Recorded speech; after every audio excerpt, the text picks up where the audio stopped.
It's time for the End of Conversation podcast with funny man Damien Lemon and the voice of your choice, Ali Muhammad. 1, 2, 1, 2. And I say, yeah, this is Damien Lemon. this is Ali Muhammad, And this is In the Conversation. the podcast. Wee! Yes, sir. What's good, man? Man, life is good. Yeah? You know what I'm saying? Fresh off the weekend. Okay. You know, it's Easter. Yeah, it was a few holidays. Easter, 420. Oh, word. you know. I didn't really celebrate the 420. Yeah, you know. I ran into a couple of Earth Day. participants. You know. Earth Day. Shout out to Earth Day. Shout out to Earth Day don't get a lot of shine. Yeah. I think it's because it make people feel bad. You know, like certain people, it's a good way for people to judge you. Well, some people need to feel bad. Ooh. That's how you started this week? I mean, Shit. Are you heavy on Earth Day? Are you no. very... I just got my big break on the Earth Day situation. Oh, okay. So you feel like, okay. I mean, I just give it its props. I don't, you know what I'm saying? I try not to do too much shit to fuck up the Earth. Okay, fair You enough. know what I mean? But Fair enough. we did a situation on an Earth Day. It was an Earth Day event that was like a small, sorry, $200 job that I ain't, the person who called me, they didn't want to do. They was just like, Right. man, fuck this old bullshit. Right. And I was like, fuck it. I ain't have shit to do that night. It was Earth Day. You know what I'm saying? Yeah. Let's do it. Yeah. Got there. It was tough. You know what I'm saying? The producer was tough at the time, but we got through that shit. We made it through. We finished it. Got $200 or whatever. But it turned out that the Earth Day was for Origins, which is owned by Estee Lauder.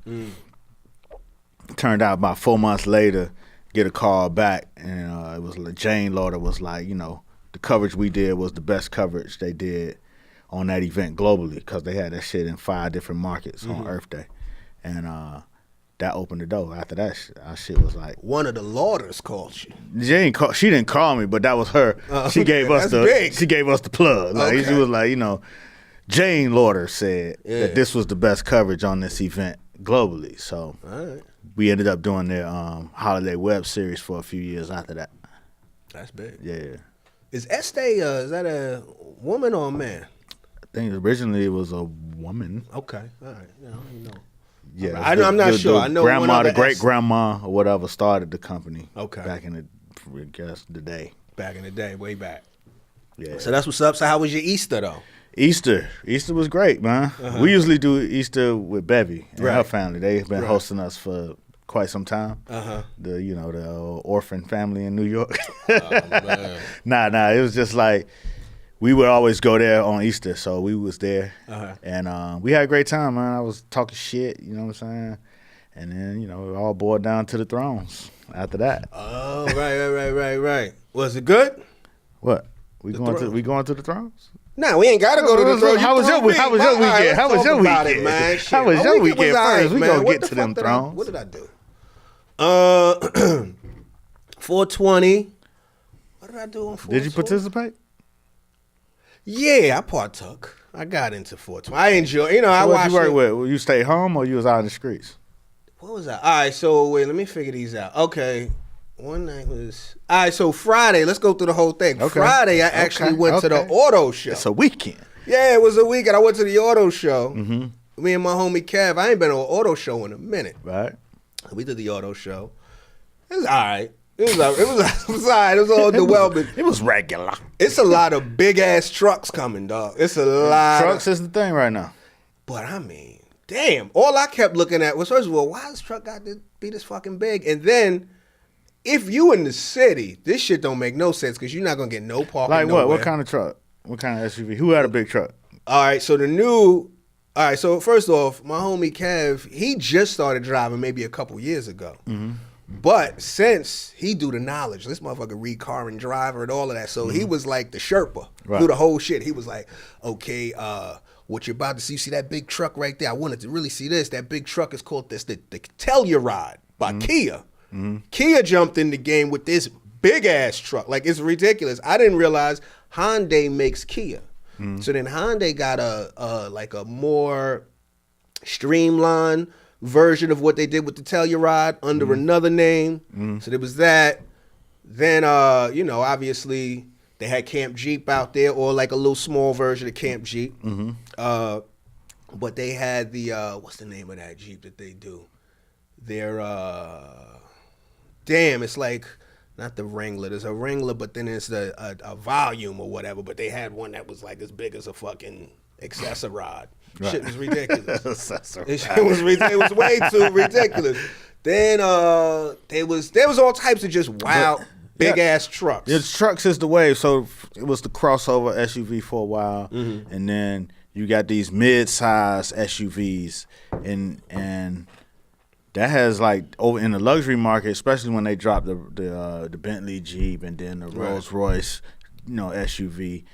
That opened the doors for the trickle down effect. So I think BMW's coming with a big truck. Okay. You know what I'm saying? Like bigger than their X5, of course. Okay. But like a more full size. Like an 8, right? Yeah, like a full size SUV that, matches up. Like it actually looks bigger than the Benz truck that they comparing it to. It's not the G-Wagon, but the GL. It's like a mid-size SUV, but they comparing it to that. Because they also have a AMG version of that. So I think BMW is coming into space with it. That's where everybody running to that SUV section. So if you kind of looking for, you know what I'm saying, if you're not in the new car market, like you're in the later model used car market, the sedans is going for cheap. Low. You know what I'm saying? Okay. So because everybody jumping on SUVs. Yeah, I'm saying I could understand if you don't live in the city. Like particularly New York City, because I don't know where you gonna park this big ass truck. You're gonna have to put it in the lot. Yeah, most people don't live in the city. Yeah, well, I'm talking to I was in the city. I was in the New York. Right, yeah, no doubt. Yeah, so I was there. That's why I was like, this shit don't really seem practical. I figured they would have spun it a little. Your bit. Lifestyle is a little different. You got, you know what I'm saying, y'all going smart cars and trickling back to the smaller ones, but around the country. Everybody want to flex. If you got money, you want to flex it. That's the other thing I'm thinking, God. The fuel on that shit got to be stupid. We talking about all, you know what I mean? People complain about gas. This shit, dog, it's highly unnecessary. I understand it. It's probably not it's probably better fuel efficient than the older SUVs from, you know what I'm saying? Right. So I'm sure the SUVs now have caught up the standard with the miles per gallons and shit. So I feel you. They probably like, okay, it's just a little bit more. But it's always a flex, you know what I'm saying? It's a pull up. Because what everybody doing now, it's always like, who buying a $2 million house in, in the hood? Somebody. You know what I'm saying? It's a flex. Right. Because they could do it. No, I can dig it. I guess so. My thing is, these shits is big as hell. Like, they bigger than, remember Expeditions, Suburbans, like those were, these shits look like Transformers, dog. Like, it looks ridiculous. This shit look ridiculous. Like, my nigga, this shit like you on fucking Eastern Parkway. Like, this is a float. Right. You got what do you have in your life to fill this big ass truck it's with? It's a throwback to probably about 99, 2000. I remember that. When the Expedition came out. Yeah. You know what I'm saying? That was a big Detroit situation.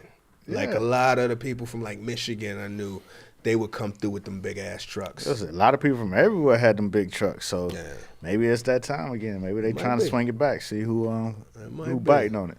They say fuck the Earth. Yeah, man. Yeah, that's definitely not Earth Day conducive. I guess they done passed that wave. I seen the what else they had? They had a Rolls Royce with flip flop paint, which was interesting to see it like from factory. Yeah. What color? It was fly too, cause it snuck up on you. It was like emerald green. And then you walk past that shit and it's navy blue. And it make you like, oh shit, what you know what I mean? Cause again, you're not used to just the dealer doing that. Right. But it was smooth though. The gradient, like you couldn't even like I walked it back. It's very hard to see where it flipped. It was fly. Nah, no doubt. It was fly. So yeah, we did that shit. What was the shit you saw there that you that you feel like you would get if you had the bread? Oh man,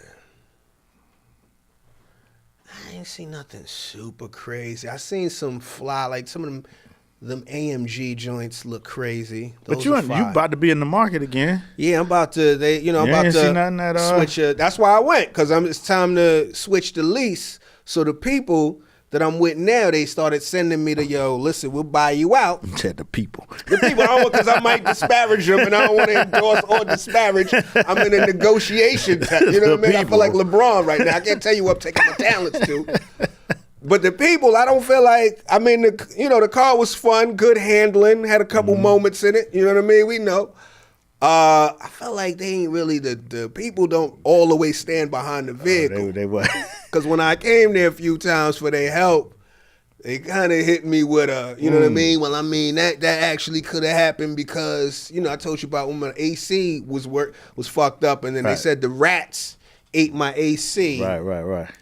And they're not responsible for rats eating the AC, so they're going to have to hit me for the AC repair. So I said, let me see a photo of the fucking AC. I want to see what these rats did. And they pulled the photo, and the thing is, that shit could have been pulled from the damn database. It's like, yo, you can't on the rat. What if you got the rat folder passed? Rat wire file. Yeah, your car don't got no birthmark or nothing. So I know for sure it was an underside of a car. I'm like, all right, fair enough. Right. Then I had some shit where if you use like the exhaust, like the AC, or you trying to, like when you got a defog, the defrost, you know how that turns on your AC, right? Mm-hmm. For whatever reason, when I turn on my AC, every so often, sporadically, that shit would get funky than a motherfucker. Oh, wow. For about 25 minutes till it got to blow 25 out. minutes? Yeah. That's the whole trip. That shit is absolutely. And it is a lot of remorse in that funky ass whip. You know what I mean? Because you just a new model funky. A new model funky ass whip, and then it's a reflection. It feels like how when you jump in a bad Uber, right? Where it's like, God damn. And it's like, so I go to the people. I'm saying, yo, what's this about? You ever go? It's like when you go to the doctor or you take anything for repair, the symptoms don't show. Right. You know what I mean? You turn the shit on, they're like, I don't smell nothing. You don't smell nothing. So they were like, well, we could replace the filter. I said, oh, yeah, let's replace the filter. Hopefully that's what it is. They also hit me with, well, you had some rats, so maybe it might have been a nest in the thing. Now, if that's the case, we can't stand behind a nest all the way in your car, a whole nest. Well, they say that happens a lot. That's what they say. This is what I'm telling you. But they told me, yo, a rat's nest in what? Where did they go? It's mad because there's like in the like one of the little compartments. So they don't worry about when you drive off with their nest? They could get the fuck out of there. When they hear you get in, rats live in squalor, fam. They know how to survive. So they were like, well, look, if there's some rats in there taking shits or whatever, then we can't be responsible. So they hitting me with the rat shit again. So they replaced the AC filter. I'm thinking I'm good. Maybe 2 weeks later, that shit got funky again. I was sick. So I don't know, man. I looked around at the auto show. Like my thing is I don't need a whole lot. You know what I'm saying? Certain things I like. I'm more of an interior cat. I like the shit to look good on the pull-up. Cabin. I like a nice cabin. Yeah. I like a nice stereo system. Mm-hmm. I like a nice... called it a stereo system. Stereo system. You know. Old school. That's, yeah. You know what I mean? That's in your cabin with your motherfucking stereo blaring. You was playing some Barry White just a minute ago. You know what I mean? I was in my Miami vibe. Dog, come on. Barry White on a good system? On a good system, on a good day. That's beautiful. Sun out. It's that time. It's always that time, though. I mean, I do that shit any time. But it is almost that time. Yeah, it's that time. Summertime. What you think of the fact? I think we had this conversation before. It might, I don't know if it's blasphemy, but maybe just stylistically, even a little sonically, a little aesthetically. I've said this before. I think Rick Ross is like the Barry White of hip hop. Yeah, I mean, it makes sense because Barry White is like, he ain't even from Miami. He's from L.A. Watts. Okay. How did he become such a Miami legend? His sound is just a Miami sound, and of course when he was out, natively in the 70s or whatever, right. he was a big deal. But in the 90s, Uncle Al, who's a DJ, rest in peace, he played Barry White because it's such a nostalgic Miami sound. He would play it like it was brand new. You know what I'm saying? And then ride out on top of it. Because Barry White did a lot of instrumentals with the Love Unlimited Orchestra and shit like that. So he got a lot of long breaks, you know what I'm saying? Right. And Miami DJs like to talk over the record. So them long breaks is good to talk over the record. So he took those songs that was native to the city and just made them brand new again, pretty much. So 90-something, Barry White had a resurgence, you know what I'm saying, a revival in Miami as this. That was the sound. Like when you cats driving in the verse, it's just such a, just like with Rick Ross, it's such a, grandiose sound. Right. You know what I'm saying? Because he had a full orchestra. It's good for a sedan.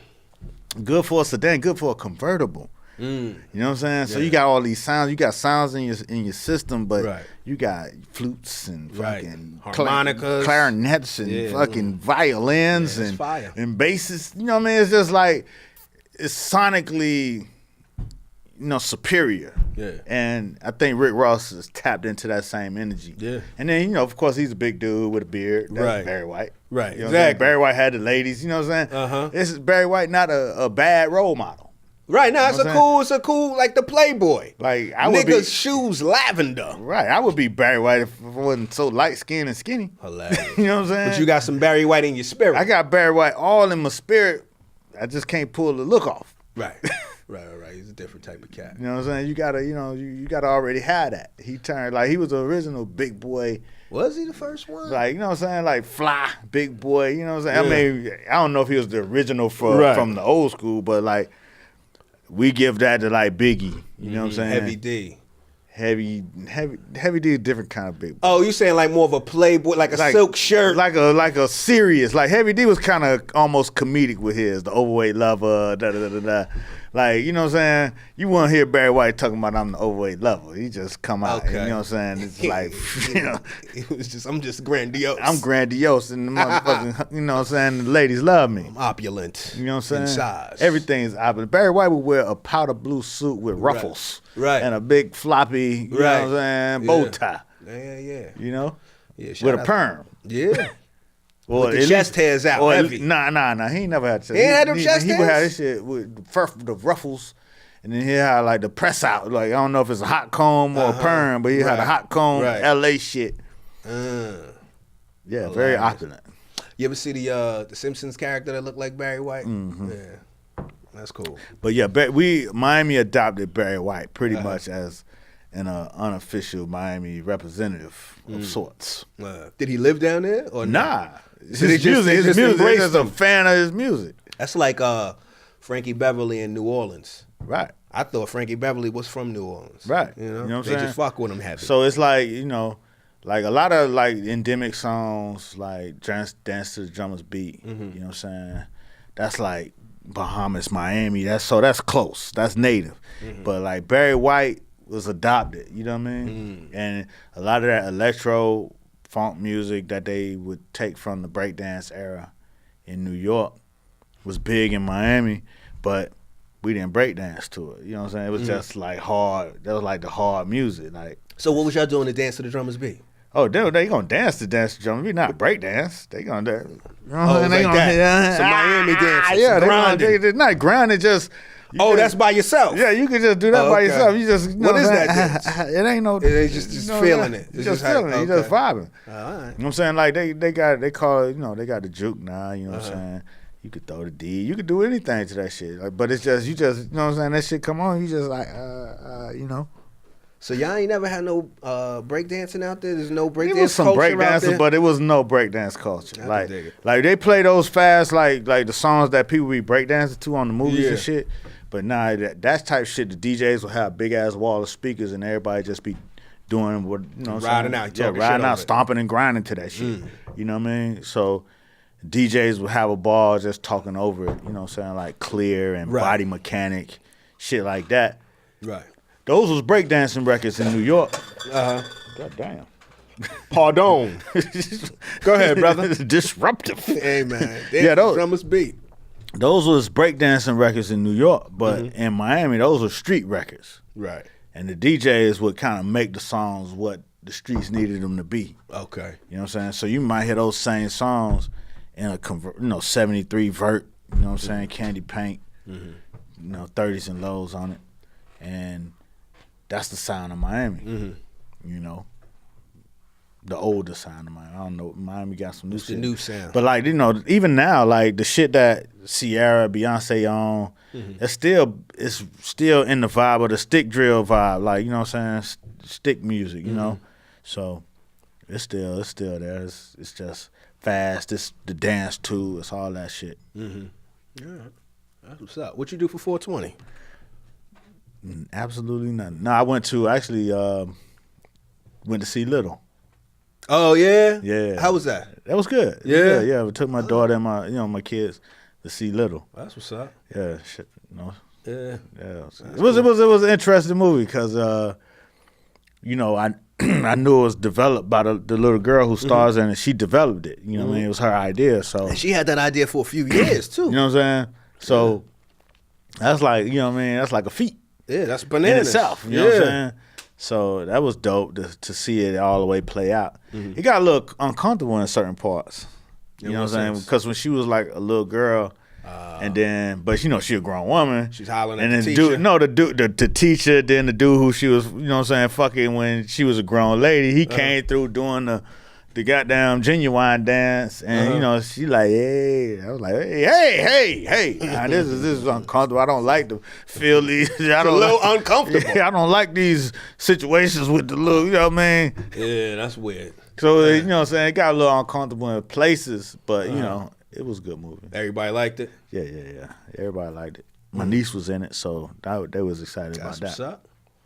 what's up. That was a modest flex. I mean, was it a flex? Not a flex, but How's you that like a flex? Not a flex. Shout but out it was, to my niece. Yeah, shout out to your niece. It was kind of like real under the. Yeah, my niece was in the move. Like shout out. But I'm saying it's like that's not a flex. That's standard. That's not a flex. That's that ain't even nothing. That's not me. That's not nothing I benefit off of. Maybe it's flex just, is a wrong word, but my thing was, you got a way of understating big shit. Like niggas would get, they were like, yo, how do you open with that? You know, No my doubt. niece was in this movie. There was, doubt. a movie named Little. Right. You know what I mean? It was developed by homegirl from Blackish, and Issa Rae was in there, Regina. But Issa my Rae, niece, Issa Rae did a great job. yeah. Actually, that was probably I love Issa Rae for her audacity and her, you know what I'm saying, Right. her fearlessness and putting shit out and getting it done. Right. But never as an actress. You know what I'm saying? Okay. I felt like in her stuff she got it off because it was her idea, it's her Right. world.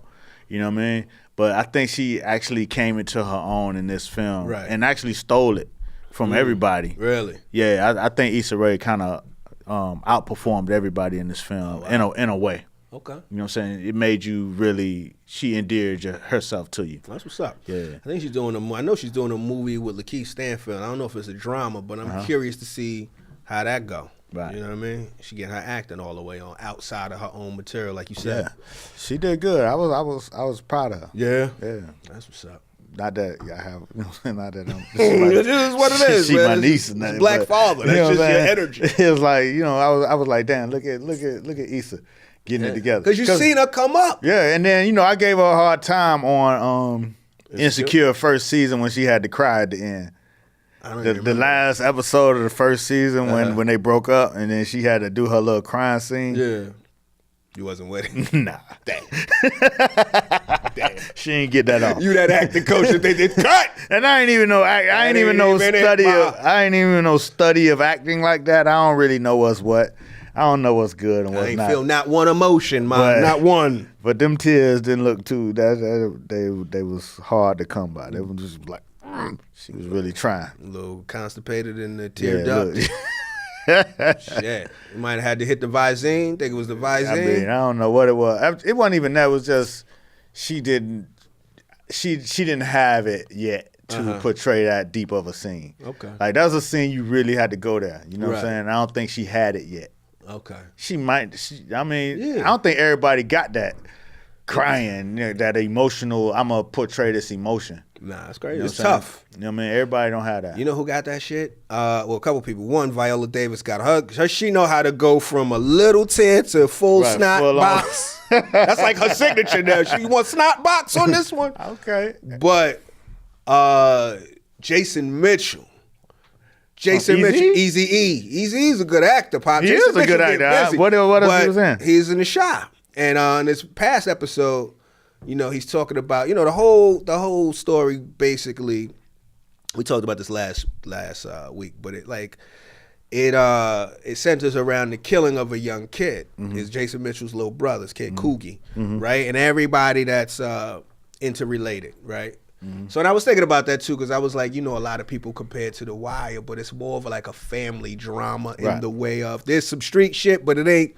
You know, it ain't the hood, but I could see because it's a bunch of... It's the hood. It just ain't based on the street shit. Yeah, but it's not the streets. It's not like street activity. And, you know, it's good cinematography. A bunch of black people getting the check. It's immediately like, oh, The Wire. You know what I'm saying? Right. But that shit, you know, because that's what, you know what I mean? That's one of the calling cards. But he was talking about Coogie. He was going to have to read a letter to possibly keep his killer in jail.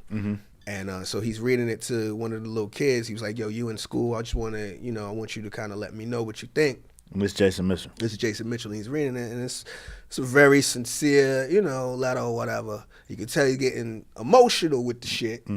And like he just processed that shit well to where some, you know, like you said, there's a way to summon them tears. He didn't even summon the tears. He kind of summoned the emotion. He just summoned that whole, I'm about to cry, but I got to get it together because I got, you know what I mean? I'm gonna get my world together, and you can feel that shit. He's good. He's a good yeah, actor. He's definitely good. I don't know too much about him, but I know he portrayed that Eazy-E character with gusto. I did see a couple episodes of The Chi. Yeah. You know what I'm saying? But yeah, I'm going to have to check him out. Yeah, it was good. Because that Eazy-E shit wasn't going to be easy, you know what I'm saying, to pull off. No pun intended. You know what I'm saying? Yeah. And he pulled that shit off. Yeah, he did his thing. He did his thing on that shit. Bird. So, yeah. So 420. 420, man. What'd I do? I didn't even do a whole lot. 420, I mean, you know, indulge some flavor. What flavors did you hit? I had a little sampler situation. I didn't even get all the flavors. You know what I mean? It was, you know, but some shit, limoncello. Well, it's kind of like once you get high, you high. Like, yeah. That's true.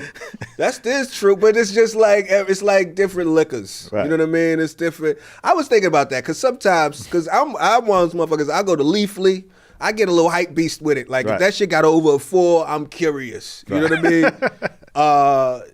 You know, the strain names will get you. I showed you some shit. They got a new strain out there called Titty Sprinkles. Titty who? Titty Sprinkles. I showed you the shit. I sent you the link. Come on now. Titty Sprinkles, we don't want to try that. Yeah, I mean, you know? What is it? Is it an indica or a sativa? I think it's an indica. It's a hybrid or something, right? So, no, but you know, you kind of sometimes try to taste the little notes. You know what I mean? See if this tastes anything different off the.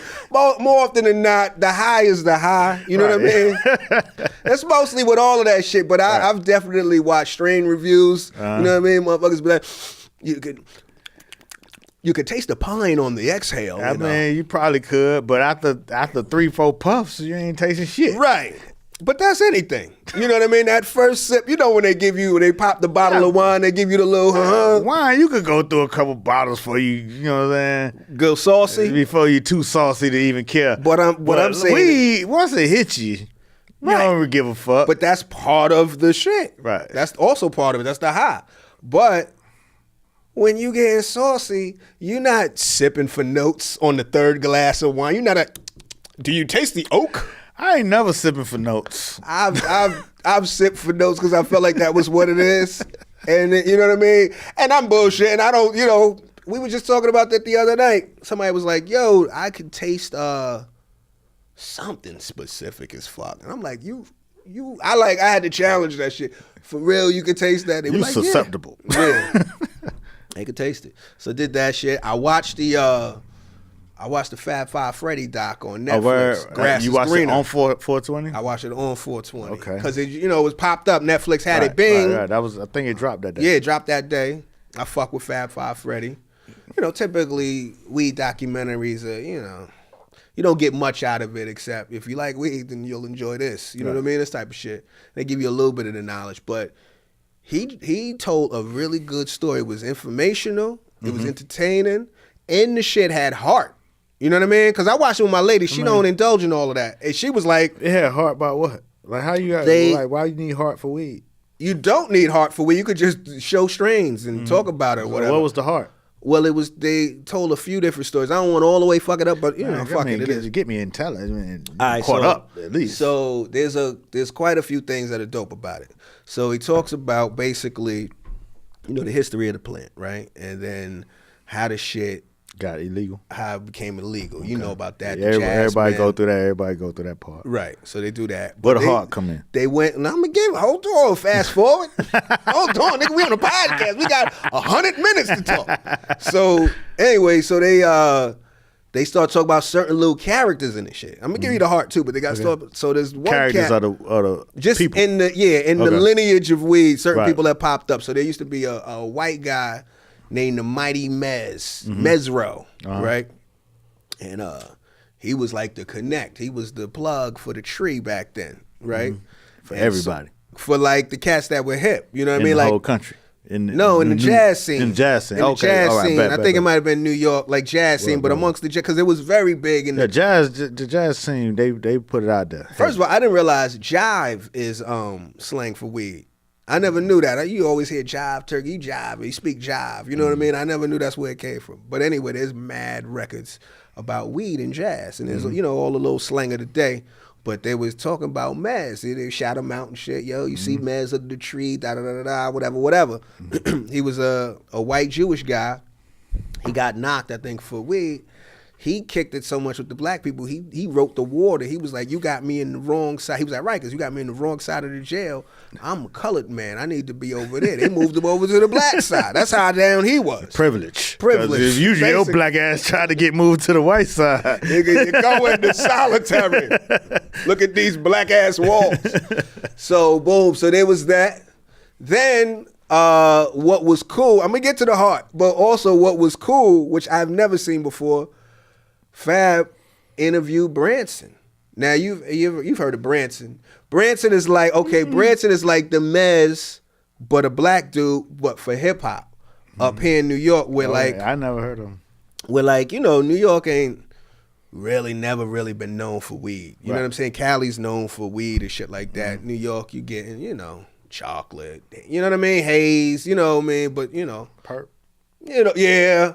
But it's really whatever the name is. Whatever hot right it's now. It's Piff. Yeah, it's Mango. It's Ari. You get the one strain of what's hot right now. Right. Whatever's hot. It's Dro. Right.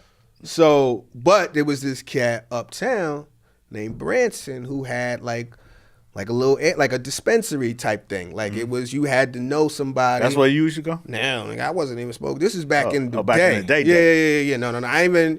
This was like rapper weed. So, and expensive weed. And you had to know, nigga, this is that. No, you had a guy like that later, but Right. But this is high school, whatever. And I wasn't even doing it like that. I wasn't really doing it at all. Anyway. But like Big would shout him out, get sacks from Branson, or he shouted out Branson, Locks would shout out Branson, Redman would shout out Branson. Like he's mentioned on like over 70 rap records. And he never went to jail. I don't know. I don't think so. You never heard that in the shout out. Right. You never heard Free Branson. Branson. I would assume Branson's been free. No doubt. So Branson was always low. He was like the fucking Wizard of Oz type shit. You would hear about him, Nori, talk about him. Right. He had like the little triangle bags and shit. Like it was a moment. Right. So people have heard about, but nobody's really seen him. And then Fat Five Freddy got him on camera a little bit. He was still kind of low about it. You know what I mean? It was fly. So there was that. And then now, I thought dab off. Now for the heart. So they also talk about, they break down the disparity and incarceration and penalization for blacks and Latinos that fuck with weed as opposed to white people that fuck with weed in the city. You know what I mean? People, so across the country, there's people, even in the wake of marijuana being legalized, the recreational, all of that shit. There's still places in the country where motherfuckers is going to jail for small amounts of weed. So there was one cat, he got caught with like less than, 2 grams of weed. This was his third offense. It wasn't a violent offense. This was in Louisiana. Might have been New Orleans. Louisiana still got slaves. I mean, yeah, fucked up. And Angola, right? You know, Angola's all the way fucked. They still run shit like that shit is back in the day. Yeah. So they put your man in jail for 14 years. And so they talking, you know, they talking about telling the story, whatever. And at the end of the story, like you figured it was over, but at the end of the story, he was like, and now, you know what I mean? Kind of to wrap it all the way up, they came to when he got out of jail. 14 years later, like they got the cameras and shit, and he got his family, and they got that homecoming. You know what I mean? First of all, he shouldn't even been in jail that long for this, but just to kind of like underline the whole shit. The issue, like in a way that really resonated on just a fucking emotional level, like on a, you know. Yeah, that's hard. And it was like, wow. You know what I mean? Okay, Fab, you killed that shit. It was fire. Fab Freddy. Yeah. And then that's good shit. Easter, what I do Easter? Easter, I didn't go to church, but I Did you wear pink? I wore some pastel. I had to do a Negro tradition. What color you had? I had? had a yellow hoodie on. Okay. I played it. I wish I had some pastel. I ain't have no pastel. Ain't no pastel? No. I did that, went and got some wings, even with a yellow hoodie. We took a drive. I'm trying to, break it up? Nah, just be more into, celebration and shit. And, my family got all dressed up and I ain't had no pastels. But, I like shit. You Muslim though, too. I understand. So, you got an excuse. I got a Christian wife, so, right. I just want to keep my family together and shit. So. There you go. You got to do that. Pastel keeps the family together. I want to put a pastel on. I ain't had none. You trying to keep this shit going. Trying to keep my shit right. Yeah, man. Go get you like a fucking, maybe like a spearmint. You know what I mean? Yeah, I'm saying, but it's too late now. But I should stop. Summertime, it's coming up. Yeah, I think my summertime gonna be bright this year. You Miami too? I figure that's pastel lives. They got pastel houses. Everything pastel right. Miami. But you know what I'm saying? I was that Miami nigga that almost didn't buy into the whole shit. You know what I'm saying? Damn. As far as colors, like I ain't never really do loud colors like that. Right. So I did, have a little Miami Vice suit that I wore to grad night. That was dope. I did a Miami Vice suit Easter one year. I think that was the suit for what? With the undershirt, the little sky blue piece. Killing it out in the, you know what I'm saying, in the dancing days when everybody doing this shit right here. Yeah. This shit had to be rayon and flowy. Yeah. That's the Big Daddy Kane era. Yeah, Big Daddy Kane. I was a light skinned Big Daddy Kane. Yeah, man. I was out there. But I never was the loud. Everything loud dressing, you know what I'm saying? So I was more subdued, still is. Yeah. But I think this summer I'm going with colors. You gonna go colors on? On the top side. Bottom is gonna still keep it casual. I think maybe some days I might, you know what I'm saying, hit them off with the whole shebang. The whole salmon lay. If I hit the Martha's Vineyard, I hit them with the whole salmon lay. Okay, there you go. You know what I'm saying? Yeah. But other than that, I'm in the city, you can't be wearing too much light shit. That dirt jump off the sidewalk. That dirt jump off the sidewalk onto your pants real quick. I sweat, so all of them light colors, that shit undermined my whole style. You know what I mean? Shit, yeah, nigga. That's why I like a good black, but I'm up against the black, so I'm trying to pull out everything bright I got. This might be the end of it. Hey, man. Yeah, this is it. Hey, you might man. see me recycle. You done damn, already? 3 podcasts of just brightness? We might both need to get our pastel shit up. It is what it is. Hey, man. It is what it is. It's summer. Then I watched this movie named Mandy. What's that? It's some real like I don't even know. My lady was like, yo, she had heard it was a good movie. So it was one of those, you trying to keep your life together. You know how it go. He's like, all right, fuck it, let's relate. Pastels, Mandy. Right. No, but it's a movie, Nicolas Cage. I fuck with Nicolas Cage, but it's shot crazy. Like, it's a good movie to see, you know what I mean, if you going to partake in any, tree behavior.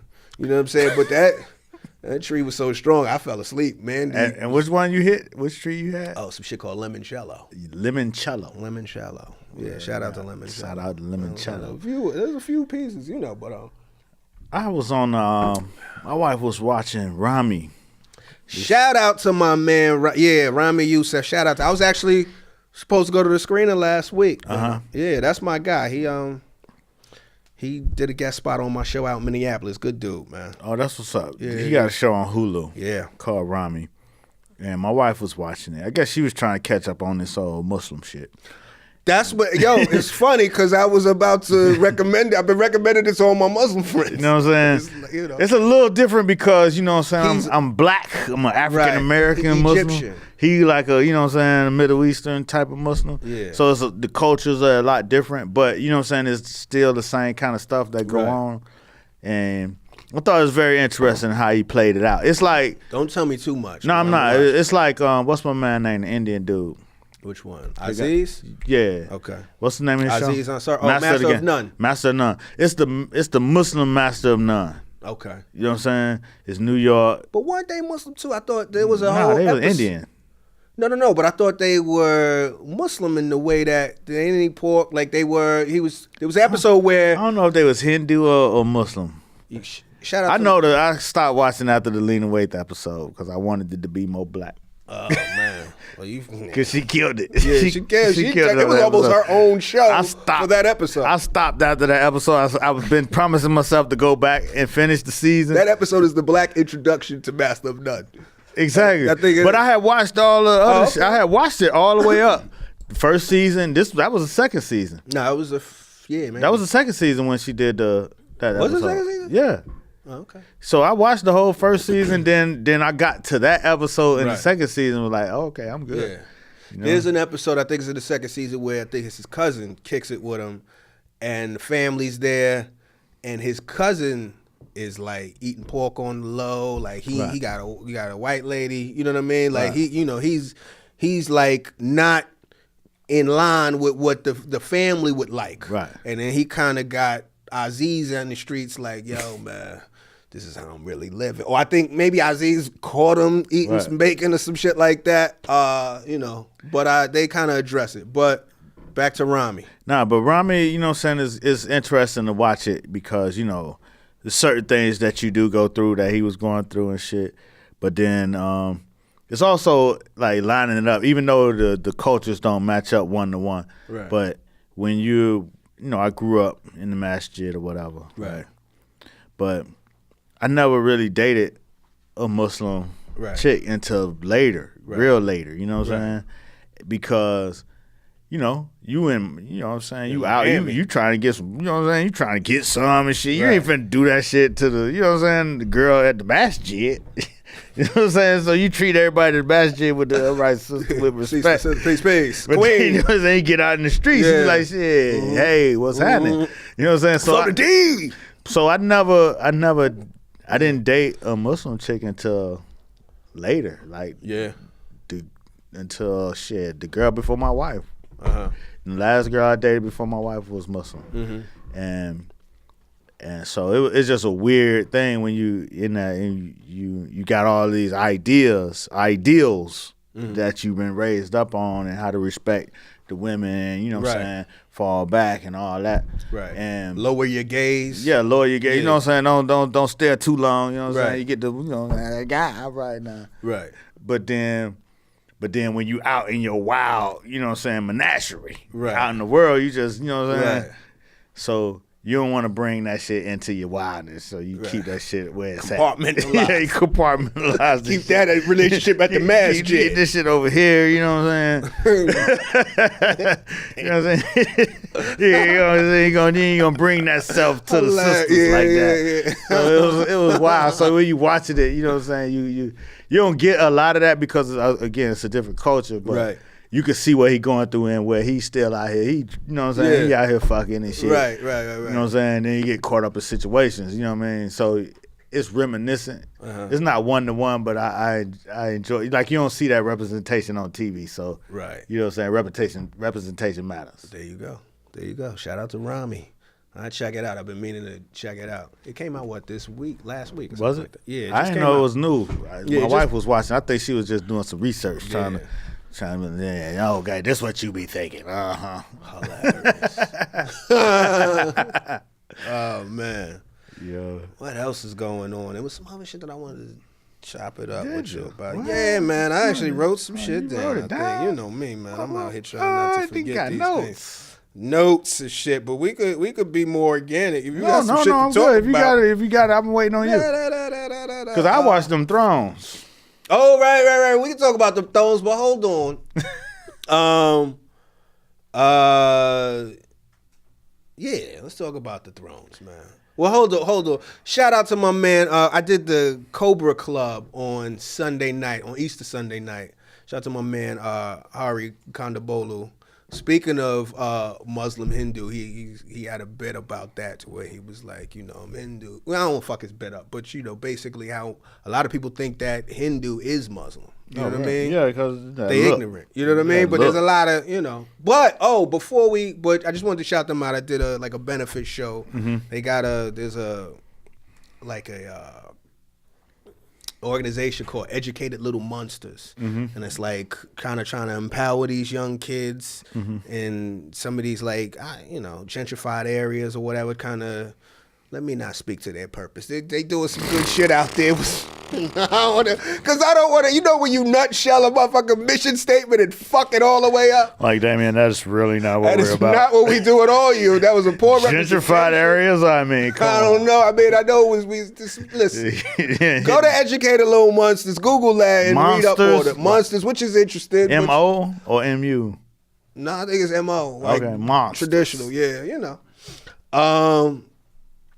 But what the fuck? There was something I was gonna tag that with. That was a segue piece, and I just wanted to do a quick shout out. I done segued myself out of the fucking train of thought. It'll come back to me, It'll come back to me, man. Listen. Oh shit! Yeah, it'll come back. We'll be back. Well, Keep going. Yeah. So Easter Sunday was Thrones. Right. I heard it was a good episode this week, supposedly. I guess. You don't sound convinced. No. It was a good episode per se. Mm-hmm. It just didn't have no action. You know what I'm saying? It was a setup episode. It was a setup. It was a lot of vocalization, a lot of talking. What I'm about to do. A lot of chit chat. Wait. They brought a lot of shit together, but it was still just a talking-ish episode. You know what I'm saying? You had a couple of little things. Little Arya got her little thing off. You know what I'm saying? That but it was weird because she always been young. Okay. The whole episode. She got her thing off sexually. Yeah, sexually. Okie doke. You know what I'm saying? We've been following her, but she been doing grown lady shit. Killing since she was a kid, right? So, hilarious. You know what I'm saying? She could do that, but it was just, what I'm saying? It wasn't weird for me, but it was kind of weird. It was like little again. No, it wasn't. Not really, because I knew Arya was grown at this point. But you know what I'm saying? It was still like, all right, that's what we doing. You know what I'm saying? I want to see some killing. I want to see some. You know what I'm saying? I want to see something. So, but it was all set up. Next week is the big war.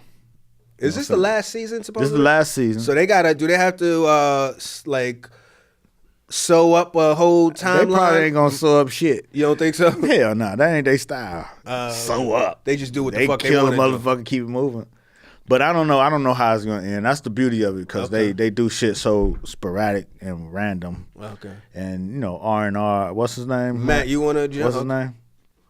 George. George. Yeah, George. He has such a distinct way of doing shit where it's not clear cut, not good versus evil. It's like, you know what I'm saying, you gonna feel both sides of this shit and then you gotta decide where you land on this shit. That's cool. Yeah. That's cool. So you conflicted sometimes. Yeah, sometimes, a lot of times you conflicted because the motherfucker you hated last season is your dog right now. Damn. You know what I'm saying? That's cool. You know what I mean? It's like, Yeah. So next week is the big war that they've been all pumping up. Not pumping up, but that's what's been all leading to. Winter has finally come. Is that what the war is? That's what winter's about? Winter is coming. Means, these the dead motherfuckers bring winter with them. Right. You know what I'm saying? They from the land of always winter. Right. So when they come, the motherfuckers snow and the lights go out. That means all the dead people coming back for revenge. Well, it's the White Walkers and the King of the Night King. Okay. With the Army of the Dead. Okay. The Army of the Dead, they just pawns. Okay. But you know what I'm saying? The They're Night like King. Zombies. Yeah, they zombies. The Night King and them, he got a specific task that he's trying to handle. Okay. Which we don't fully all the way know. But You know, but you're still it's invested. coming together. Okay. It's coming together. They give you a little bit, and what they gave us in the last episode, spoiler alert. I mean, you know how we do here. If you're watching, shit. They were kind of like, you know, Bran who could see all the shit, right? You know what I'm saying? He the 3-eyed raven, so he could see the past, he could see the future, right? You know what I'm saying? It was his whole down there life situation to get this knowledge. Right. Because the old 3-eyed raven was, you know, passing the knowledge on.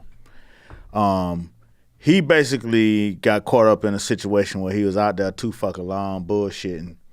And the 3-eyed raven told him, yo, you can't be staying out there too long in your visions because, you know, you fuck shit up. But he don't, you know, you young, you don't know shit. He was out there just lollygagging in the vision and shit. Now, 3 eyes and shit. 3 eyes out there. And he's seeing the whole fucking army of the dead. He like, oh shit, this shit crazy. Like, damn, all these motherfucking dead motherfuckers. He could see all this shit. Yeah, he could see all this shit. He could see. Yeah, he could see this shit. And then he out there, the 3-eyed raven tell him, yo, man, you got to come back in, fool. And then the motherfucking Night King looks up, and he could see him in his own vision. So the Night King could see him out there in the vision world.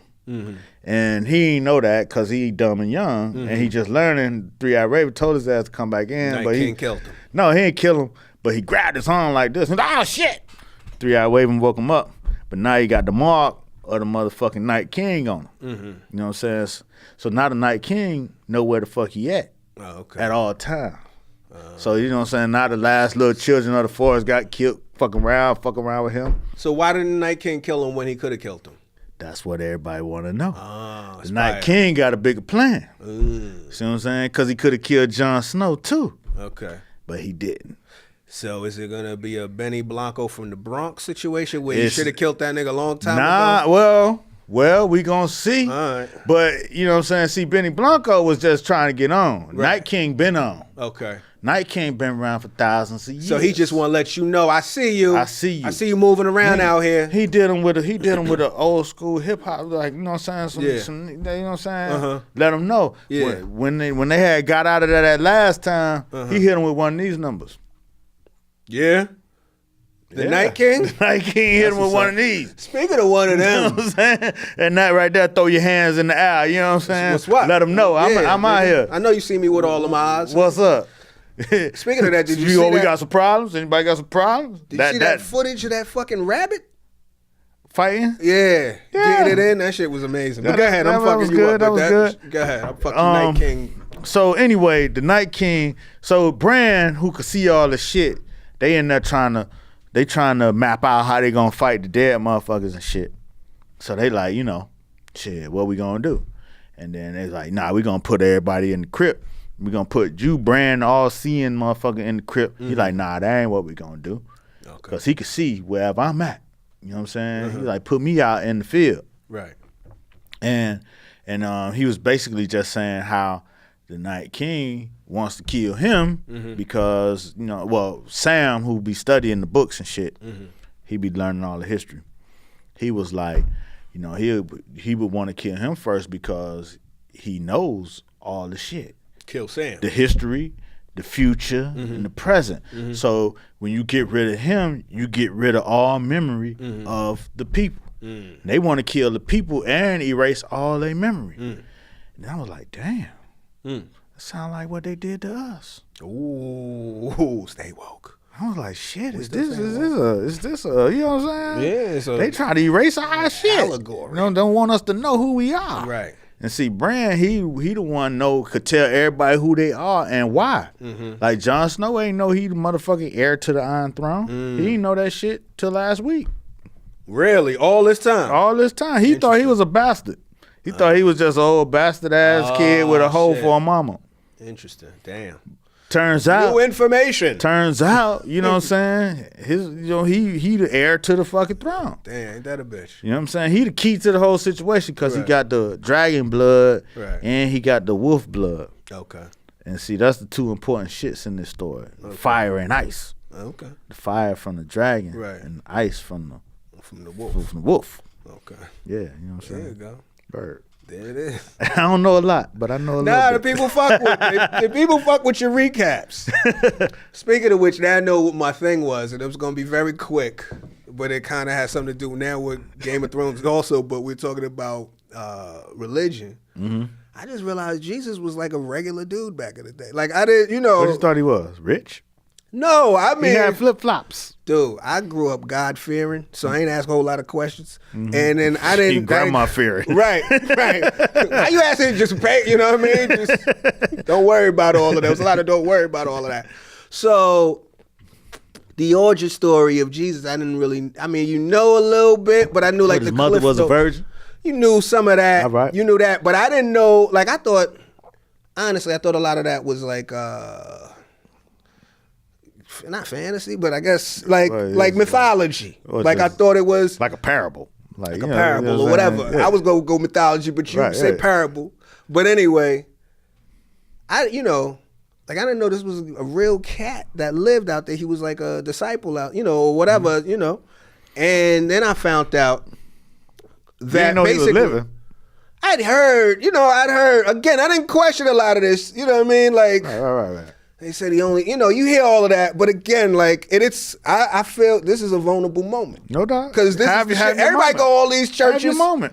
Yeah, everybody go to the churches and all of that. Some people, they know what they know. I've never been the illest with religion and he, thee, thy, all of that. It was Me neither. Thank you.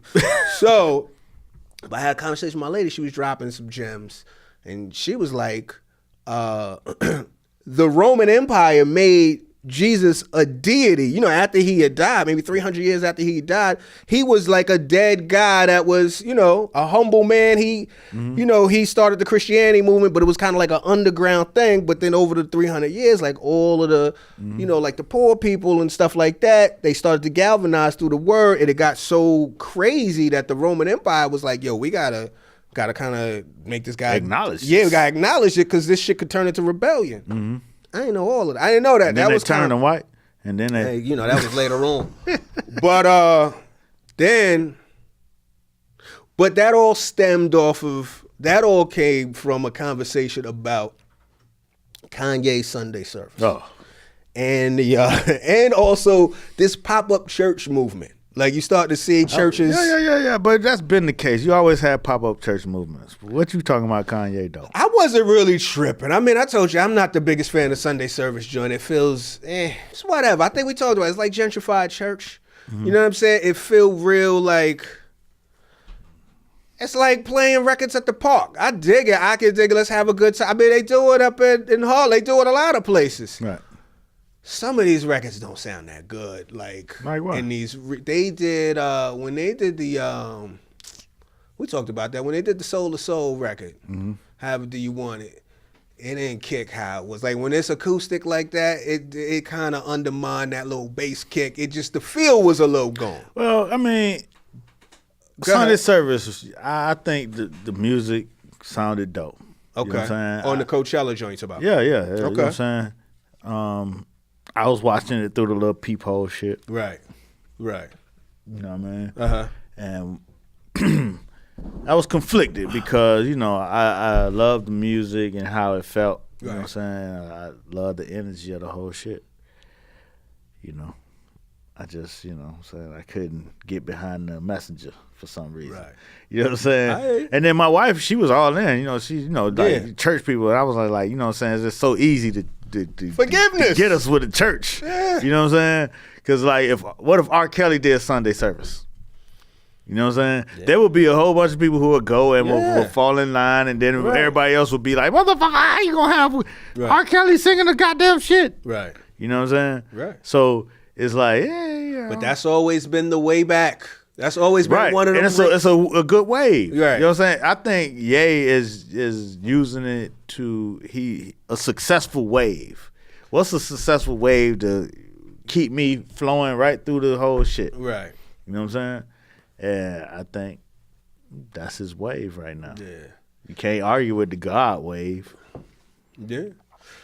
It's all right. I'm not even into it like that. It's all right. It's I'm not very culty. It's mad culty. Like when I was in the 70s, like you grow up and shit, and you see people in cults and shit like that, and you hear about the cults and shit, and you wonder like, how motherfucker get into a motherfucking cult? That's crazy. Mm-hmm. Now I see it. You see it? You felt it? I see it. Like, you know what I'm saying? Like, people falling behind this Sunday service, like, you know what I'm saying? They fall right in. They want to go to Calabasas and be in that shit. And they want to, you know what I'm saying? They want to experience that shit. I can see it. I can see how people go in, fall out, and then Kanye start a church. Yeah. And he'll have a whole bunch of followers. I can see that. I mean, yeah. I can see it. You know what I'm saying? Not saying what he would do with it. Right. I'm just saying I can see how it could happen. Of course, yeah. You know what I'm saying? Kanye leading his own village of people. He already trying to build it in Calabasas or whatever. Mm-hmm. His own village of people to their promised land in beige and purple. Yeah. My man Duke said they look like futuristic slaves. I didn't give a fuck. I watched it. It was interesting. The through the peephole thing was a interesting. Yeah, but now that they see you could get $60 million at Netflix, a la Beyonce Homecoming, right. You're gonna protect the intellectual property. Okay. So you throw it through the peephole, but then when he do it on Netflix, that shit gonna be wide open. You can really see it. Oh, you think that's what's gonna happen? Hell yeah. At least the option happened. Now everybody ain't got it all on their computer already. Beyonce, her shit was out there. Yeah. But nobody thought it was gonna be a Netflix situation. But Beyonce shit was like a way bigger spectacle. It felt like this shit, man, you don't think he'll put some documentary shit from the shit he doing at the house and all this shit, and then the Coachella performance? That's a layup. He already got a congregation. Yeah, all right. You know what I'm saying? Everybody, Sunday service got down. Then they had the merch.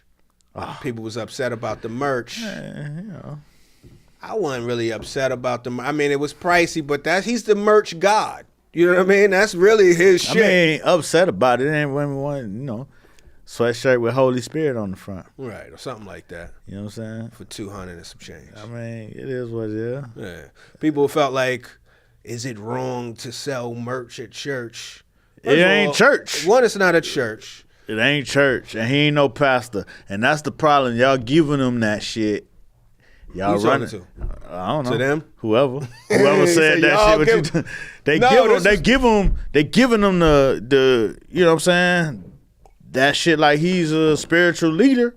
Right. So I'm not mad at Coachella. It's a commercial fucking event. I'm not even mad at the whole, because I was having this conversation about church and money, right? It's obviously, and I'm not going to speak specifically because that's my pastor. You know what I mean? But there's certain churches where the pastor's wealthy to the motherfucker. They put it out there like it's conspicuous, right? No doubt. And I believe I want to say the term is the gospel of prosperity. There's churches that I've been to. I've been to quite a few different churches and went to more like a humble type of church, like a, you know what I mean? Traditional, you know what I mean? Like small congregation type thing. Then I went to like the mega church situation. And I appreciated, but I really appreciated what was going on at the mega church, not just off the strength of the fact that it was a mega church, but it was almost like because I'd been to the church before it became a mega church. So it was kind of like the manifestation of, if you build it, they will come. Right. You know what I mean? But the only thing about there's different experiences in it. Like the small church, the pastor, you know what I mean? The pastor know you. The big church, the pastor. The pastor might not know you. You know what I mean? You might need more FaceTime or whatever. But, and then I also thought about with like Notre Dame burning down, right? And you see so much like in the Catholic Church. Like you go to the Vatican, you see. It didn't burn down. Or burnt, or got burnt, but then they built, they rebuilt and they got to rebuild. But like you look at the Vatican, it's all of this wealth. And you look at some of these churches where like the congregation, these are people that are poor. You know what I'm saying? But a lot of like I always say, like you definitely see to hold sway especially with the poor, money do a lot. Money do a lot everywhere in this society. You know what I'm saying? I ain't gonna get too far deep into the shit, but yeah, you know what I'm saying? Even in relationships, goddamn. Money does a lot in everything. You know if you able to hold your own and provide and shit, you're gonna get a lot more props than if you struggling along, being humble and trying to make it. You know what I'm saying? Right. So yeah, it does a lot. But, you know, does that, you know, enhance the experience or does it denigrate the experience? I don't know. It's subjective. You know what I'm saying? So yes, you are gonna have people who gonna follow the Kanye shit just cause they already know. You know what I'm saying? They already done gave him the props. You follow the mega churches because he doing it. He's showing a successful path to this word. But, so, you know what I mean? And I'm not even going to put two and two together. You know what I'm saying? But even, this is not a comparison or a contrast. This is a separate thought. All right. Disclaimer. Disclaimer. Here comes some crazy hot on No, it's not crazy. But even in the pimp culture, you know what I'm saying? The whole process is based on him shining and looking good and having money and showing success. And that's why everybody give him their money. But he not telling you that his success and his shine is coming from your hard work and labor. You know what I'm saying? He's not telling you that? Nah, that's not what it is. You know what I'm saying? You're not one-on-one thinking that you're providing him with this lifestyle. That's not the psychology behind pimping. Yeah, but you gotta. No, you ain't gotta nothing. The process of pimping is making a motherfucker believe that, you know what I'm saying, they working for a successful boss. You know what I'm saying? I'm successful. Right. But his success is coming from your hard work and labor. Right. I would think that's apparent. Nah. Especially when that type of labor's going down. That's not as apparent as you would believe. You know what I'm saying? Just like the pimp, he not the preacher, he not up there because of his own devices. He there because of the congregation and the support that they give. Right. You know what I'm saying? It's not like the money fell out the air because he had the word. Yeah. But they see that. They see that and they see themselves, some people, they see themselves investing in the situation, investing in the anointed pastor, preacher. They're paying for the word. But at the end of the day, when you throw your $10 in the pot, right, $20, $50 in the pot, you're not automatically associating that $10, that $50, that $20 with that Rolls Royce in the parking lot. I don't know. You might be. I mean, yeah, because you know. You like, well, even especially if your last pastor didn't have a Rolls Royce. Like, what the shit?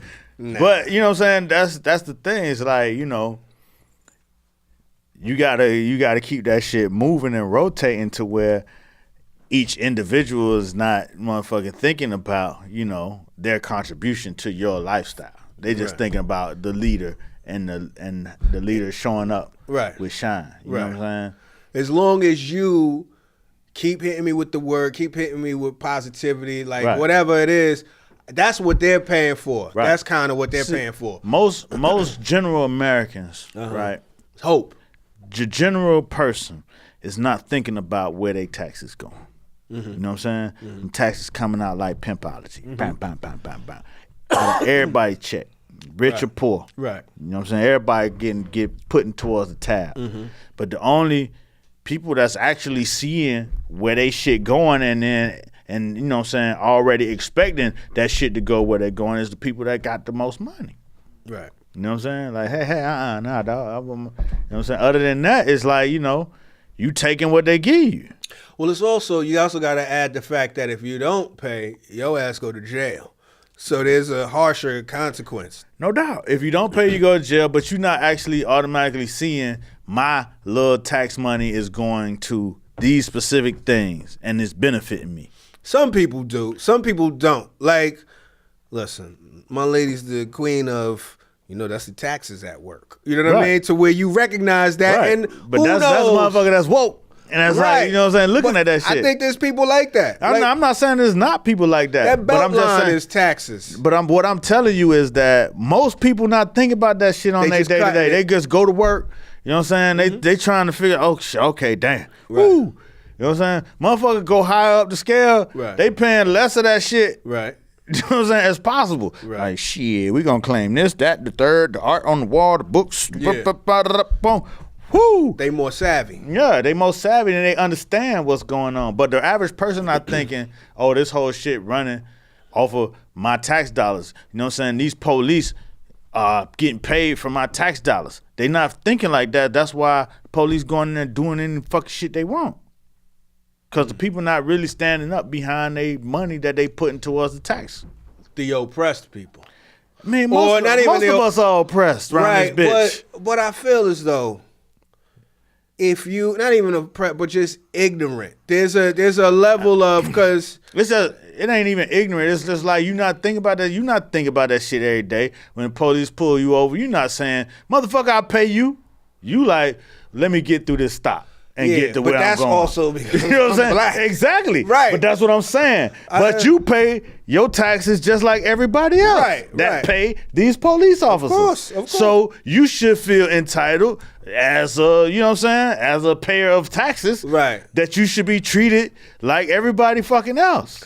You should be, and there is a point where you are aware of it. You know what I mean? Because there's the point where you be like, they wouldn't do this if I was white. Right. You know what I mean? So there is clear awareness, and there's probably motherfuckers that are like, yo, man, I pay all this money, and they whip my ass like I owe them money. That's a problem. But I'm sure at some point, and I don't know, I mean, I think most people that I talk to, for the most part, have at least a general idea of maybe not where their taxes go or earmark, but they do know that their taxes affect everything that's going on.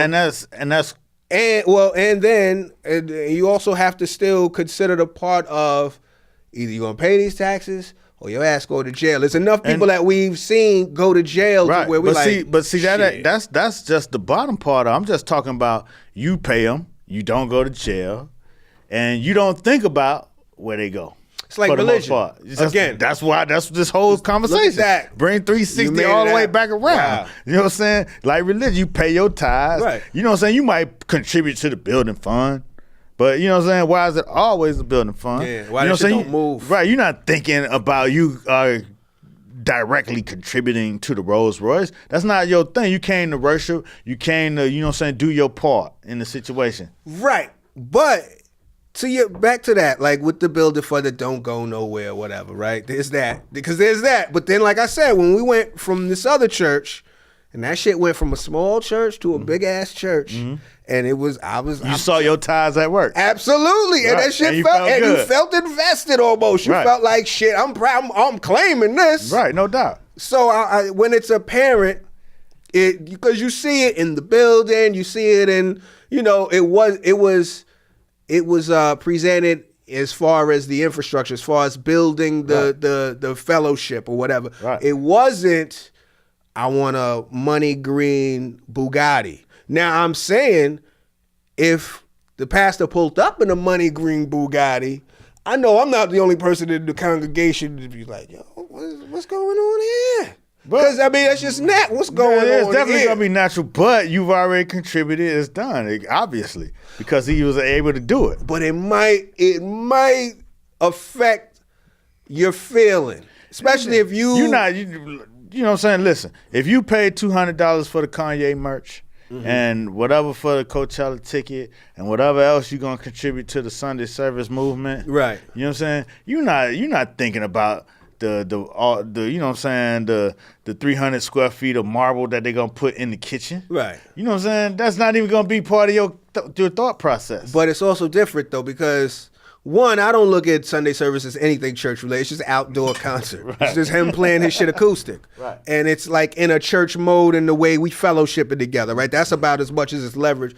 But with the Kanye thing, as long as the album is banging and you don't wear a MAGA hat, I'm fucking with you. But he gonna wear a MAGA hat. He already done wore it. I'm putting that in there just to be funny. Because but he already done wore it. Right. But he gonna wear it. And he got it cool. signed. Look. He got that shit in a glass cube in his crib. I'm going to be on top of the counter that's, you know what I'm saying, Carrera marble, you know what I'm saying, Calcutta gold marble. He might. You know what I'm saying? Might. Yeah, but he do. I'll say this. And this is my own thing. Mm-hmm.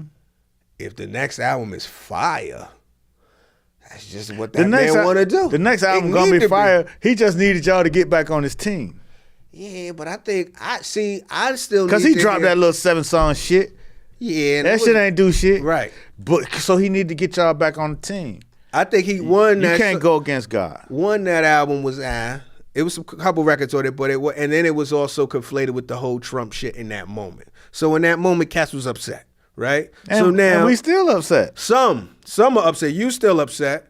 I ain't upset at him. Right, I but just you don't feel fuck away. with him. You don't fuck with him, but you know that means you don't fuck with him. Mm-hmm. That means you're not gonna get. He can't rely on you. He cannot rely on right. me. So he's trying to get. He'll get a stream off. He'll get a stream off me though. Oh well, then that's good enough. He'll give me one stream. He'll get one stream on the play. Oh well, shit. That ain't. I'm not boycotting. I'm just gonna fuck with his movement. I'm not gonna support. I'm gonna listen to see what he doing, just like I listened to the Sunday service to see what it was. Right. You know what I'm saying? The music. You still on board? I'm not. Because there's people that are like. They are like boycotting stuff. I'm not that crazy with my shit. You know what I'm saying? I still want to see what's happening, what's going on. I want to be able to relate to what people talking about out here. Right. I'm not in it, you know what I'm saying, to believe in none of these motherfuckers really. You know what I'm saying? Right. From the early days of hip hop when Ice Cube and all them was doing NWA or Luke was doing 2 Live Crew, I was in English class learning Shakespeare at the same time. Right. You know what I'm saying? Today's his birthday. Who, Shakespeare? Yeah, Shakespeare. Happy birthday, my nigga. All right. You know what I'm saying? Whatever. I'm learning Shakespeare, right? Mm-hmm. So we learning the characters and the prose and the this and the that and how to build these stories. And then I listen to Ice Cube and he's building these raps in the same way that we learning in class. I'm like, oh shit, he used that damn technique in that damn verse. Right. You know what I'm saying? So I was able to separate Ice Cube from his music in a way where he's an author. He's Shakespeare to this gangster rap. Right. You know what I'm saying? So I didn't look at, okay, Ice Cube's supposed to be some full-grown gangster out here really banging in some set. You know what I'm saying? So I separated him from what he was saying. I don't think there's as much separation these days from in the rap genre as it is in other arts. So a lot of times I try to separate the artist from his music. You know what I'm saying? Kanye, what he doing with Trump and all that shit, I try to separate the shit, but you know what I'm saying? He does it in a way to provoke the reaction so much that you can't separate it because he puts it right in front of you and he puts it in the music. So it's kind of like, okay, that's what he's doing. I'm going to separate myself from it. You know what I mean? That's it. You know what I mean? And again, I've been separated myself from Kanye's music. I said it on here. And just, you know what I mean? I just, like, some of the things he say to me just be like, hey, it don't really rub me the right way. So I just let it be. It was easier. Yeah, it was just easy to be like, okay, yeah, all right, cool. I fuck with, you know what I'm saying? I fuck with some songs and shit, but I'm never going to be a real ride or die Kanye person. Right. Nah, I hear you. But back to the thing, like with him doing that Sunday service, I still see that as just an outdoor. It's like a block party in church clothes, right? You know what I mean? Like I don't look to him. Church clothes. I don't. But you know that's what they sell them at. Cult clothes. But I don't look to him as somebody that is going to inspire me no further than creatively. Like I'm not looking for the word. You know what I mean? But when you go to a preacher, you going for the word. You going to be inspired. You going for them to interpret the Bible or whatever. Right. So you pay on that, and then depending, like I said, some people are cool with the pastor pulling up in the Benz or whatever. And other people are like, I don't know, blah blah blah blah blah. They kind of get like, whereas if like an artist, that's just part of who they are. Right. You know what I mean? Like that's so you get the best of both worlds. Right. So you get to play preacher, but then get to do artist shit. Yeah, he got the cult of personality. People will fuck with him. They'll follow him. Right. But he could always pull the card of, I'm not no preacher. I'm an artist. Yeah, I don't even think he ever said no shit like that. No, he never said he was a preacher, no shit. He ain't said shit. He's just doing it and riding that energy. Right. And then he'll jump on the album and still, you know what I'm saying? Yeah. Make a chick suck his thing in the bathroom stall. Exactly. You know what I'm saying? Yeah. And, you know what I mean? It's whatever. Oh, man. You got anything else you want to say to the people, I think I've said too much. Well, like, why don't you tell the people where you going to be at, man? Man, I'm going to be here in New York City, Brooklyn. Okay. I'm going to be on this Instagram. Okay. At Mr. Muhammad. You gonna be out there? Be on the Twitters. Okay. At Mr. Muhammad. There you go. Yeah, I'll be out there, man. Uh-huh. I'll be out there. And on the YouTubes. Ooh, We gonna be on YouTube. Yeah, we We on the gonna- YouTubes. we gonna be out on here. YouTubes? We got the rollout. Yeah, we this out the here. third one we shot. Third You one. know what I'm saying? We gonna be. Yeah, we out here. All They cool, popped cool. up. They popped up? They popped up. Low quiet. Low key? Yeah, low key. I don't think I public got the link. announcement. Yeah. I'll send you the link. You got the link. I think it's the same link. I don't know. It wasn't public when Well, you sent look. me the link. Right. It was public. We went public. Oh, we out here. We got at right. least 2 You know pieces. what We I'm got saying? Kunta You gotta come beans. up, poof. We got Kunta The grand beans. celebration. No, that's what tomorrow today is for. Kunta Okay, beans. okay. And we got what was it? Not the Love Energy. No brown Legos in the future. Those are up on the. Kunta beans and no brown Legos Those in are the up future. there. Yeah. Right. What else, man? Anything else? That's it, man. All right. Well, I'm gonna be here, man. I'm nothing going on right now. I haven't confirmed it, so I can't really all the way say nothing crazy. Contract. I'll tell you this. The deposit ain't in. I'll tell you this. Wednesday tell you this. Next week we'll be right here. Enjoy this. No And doubt. in the meantime, in between time, tell a friend to tell a friend And even the enemy. to get in the conversation. Yeah. We are out. Word. Woo-wee.